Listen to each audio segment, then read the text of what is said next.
A warm welcome to our viewers here in Nigeria and around the world. This is Business Morning, Monday, August the 8th. I am Bosin Amafai here at Channel's global headquarters in Lagos. We thank you very much for joining us at this time.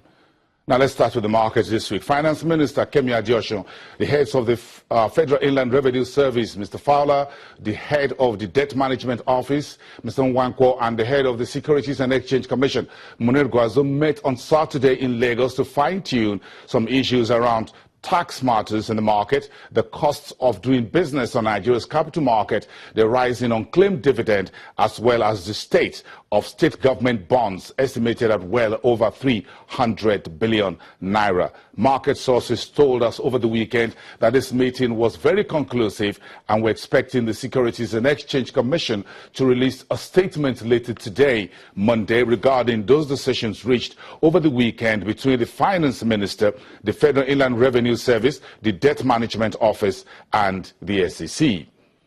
Meantime, we're down to the final 24 hours before the third quarter Securities and Exchange Commission Capital Markets Committee meeting holds in Lagos. That's on Tuesday. That will discuss updates on the Nigerian capital market roadmap.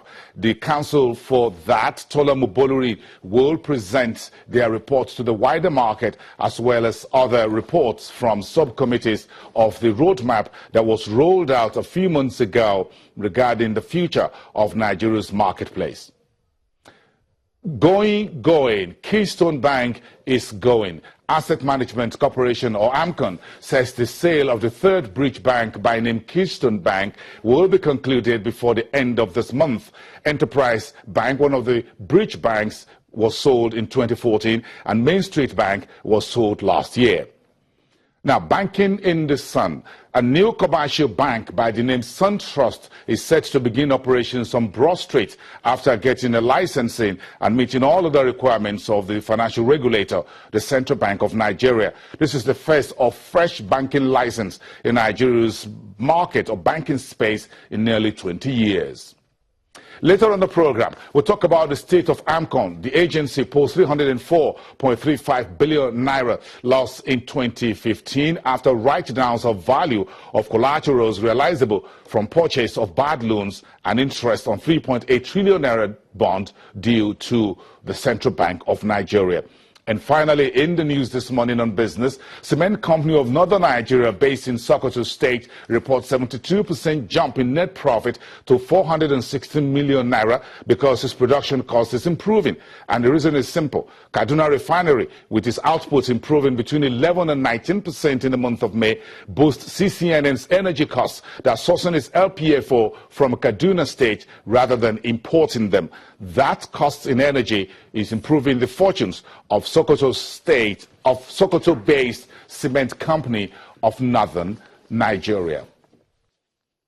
Now, news comes first here on Channels Television. Joining me from our newsroom is Anne Nwawodo. Good morning, Anne, and welcome to the program. Good morning, Bosin. How are you? I hope you had a great weekend. And I hope it will be a great business week. I hope so. I hope so. All right, let's take a quick look at the headlines here. More revelations on the budget padding allegations. It's now 1 week since the former chairman of the House Committee on Appropriation, Abdulmumin Jibrin, told Channels Television how members of the House allegedly padded the 2016 budget.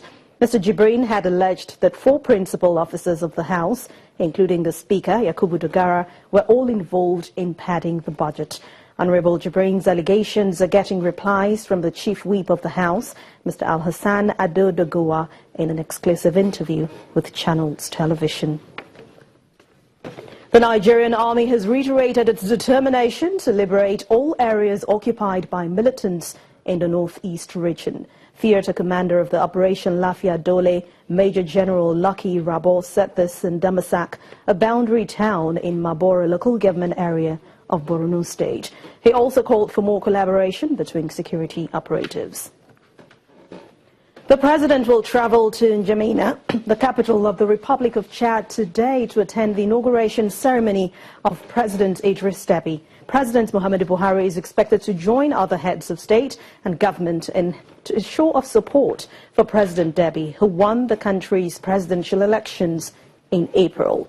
President Buhari will be accompanied on the one-day trip by Governor Abdullahi Ganduje of Kano State and Governor Kashim Shettima of Borno State.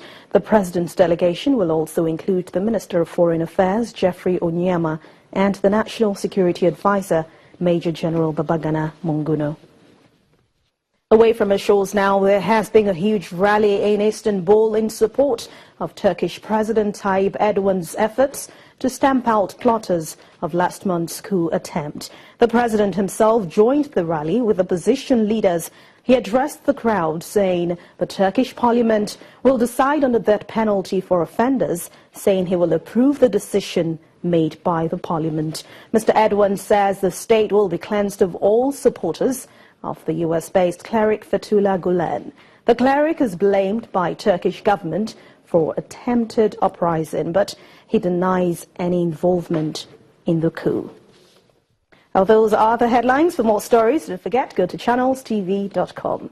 Back to you, Wilson. Thank you very much. And while we're doing to get into the business morning, you know where to find us. The show host is Harriet Agbeye. You can find her on Twitter at CTV Harriet. And if you want to want me to mind your business, you can do that at bbozin. Then you can put a bigger story at CTV, Channels TV. That's the Twitter handle for the platform. And at BizMorning, you wanted to make it that program specific. In the next 1 hour, what do we have for you? This morning, FMDQ-Otc Securities Exchange will admit about 17 billion naira commercial papers of UPDC. That's the subsidiary of USCN in the real estate market. We'll talk about real estate investing. And later on, we'll talk about the plan by Transcorp to invest $1 billion in a new project facility. A power plant's been shelved. We'll talk to Omotola Abimbola, who is one of the research analysts at AfriInvest, who will be joining us within the next 30 minutes. And at 1:30, you'll be hearing from Bismarck Rawani, who is an economist and head of financial derivatives company here in Lagos, live here in the studios to talk about the state of AMCON and the future of this agency set up 7 years ago.